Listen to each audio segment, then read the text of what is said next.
Bienvenidos a No los olvidamos, puente de amor para la Iglesia con la Fundación ACN. En este espacio honramos a los hombres y mujeres valerosos de nuestra Iglesia que llevan el amor de Cristo a quienes más lo necesitan. Conoceremos historias sorprendentes de estos héroes silenciosos de nuestra Iglesia Católica. Atendamos. Hoy vamos a tratar de realidades donde Dios llora, realidades que se dan en muchos países, quizá también en el suyo, donde ustedes viven, y donde la Iglesia, a través de su pastoral social, intenta paliar ese dolor. Hablaremos de la misericordia y de la justicia, de la paz y la solidaridad. Para ello, hemos invitado a estar con nosotros al padre Fabián Silva, director de la pastoral social de la diócesis de Sonsón Río Negro, en Colombia. Padre, muchas gracias por estar aquí hoy con nosotros. A ti, María, muchas gracias. A ustedes, los que nos permiten llegar hasta sus hogares para escucharnos y conocernos un poco más desde nuestras propias realidades. Algunos de los que nos están siguiendo, y usted también, imagino, nos acordaremos del año de la misericordia que el Papa Francisco había proclamado, había llamado del 8 de diciembre del 2015 al 20 de noviembre de 2016, el año de la misericordia. Pero para ustedes que están trabajando en la pastoral social, en realidad cada día es el año de la misericordia, ¿no? Claro, desde el área de la pastoral social, el servicio es precisamente vivir en la misericordia y en la asistencia a las necesidades de tantos hermanos nuestros que están carentes de una comida, de una vivienda, de un vestido, de una asistencia desde la propia realidad que ellos encarnan.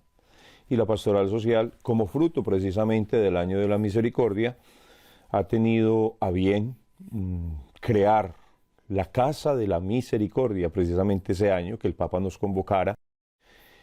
Como ya lo he dicho, quedó como fruto una Casa de la Misericordia donde brindamos asistencia en alimentación, acogida y vestido a muchos hermanos nuestros, sobre todo del territorio nuestro y Río Negro, que es un municipio que concentra demasiados habitantes de municipios cercanos que por ser Río Negro centro, pues llegan en búsqueda de ayudas y también para suplir un poco sus necesidades. Padre Fabián, yo quería que usted últimamente, en los últimos años, está día a día trabajando para paliar estos problemas, para secar las lágrimas allí donde Dios llora, ¿cómo definiría usted la palabra misericordia?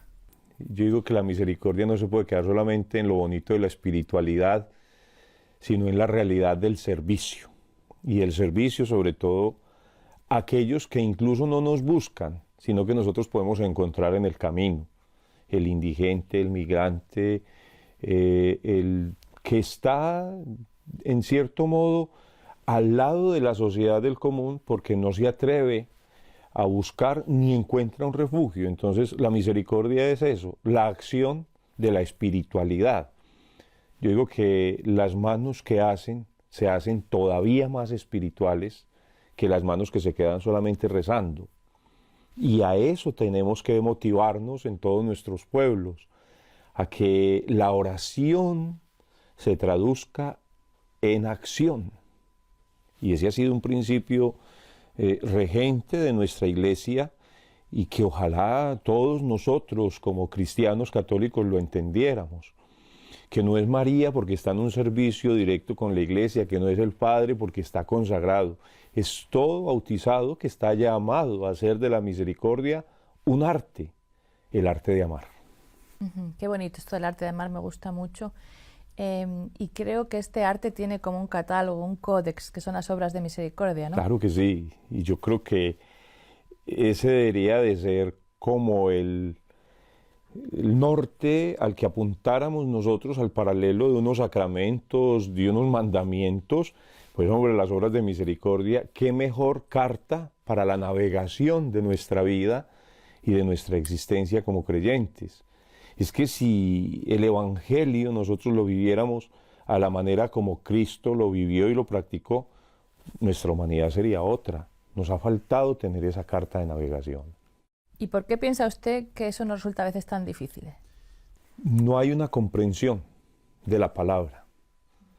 Es que vemos como tan etéreo el Evangelio que creemos que si hacemos algo que está en nuestras manos, entonces ya estamos rompiendo con esa palabra. Y no, lo que hay que hacer es que esa palabra sea la que rompa con nuestros actos, sea la que llegue a inundar esos espacios vacíos, a llenar los corazones que tantas necesidades tienen, a buscar a aquel hermano nuestro que no se atreve a llegar quizás porque no le hemos proporcionado unas manos para el servicio, para la acogida, para el amor.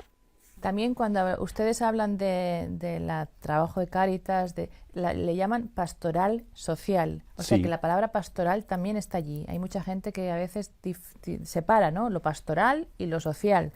Me parece muy bonito que en su caso ustedes en Colombia, creo que es en todo el país, ¿no? Sí, sí, ustedes sí. lo unen, la pastoral social. O sea que además de ser social, tiene que ser también pastoral. Claro. Es que desde la concepción misma de lo que es la pastoral social, se especifica que es la acción concreta en casos concretos.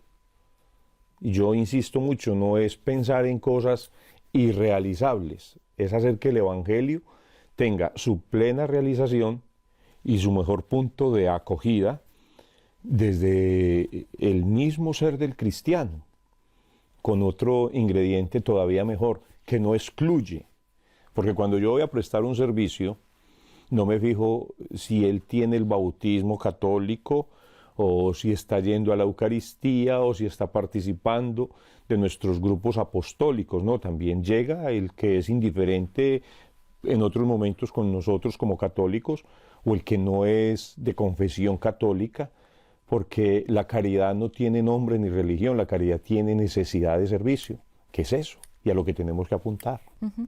De todas maneras también, porque también hay que apuntar, como usted dice, en este aspecto, el Santo Padre muchas veces dice que la Cáritas de la Iglesia no es una ONG. Sí, sí, sí, y esa la tenemos clara, que a veces nos tengamos que valer de ciertos medios para hacer a la práctica, y infortunadamente pareciera ser una ONG, pero no queremos ser ONG, queremos ser vivientes y practicantes del Evangelio.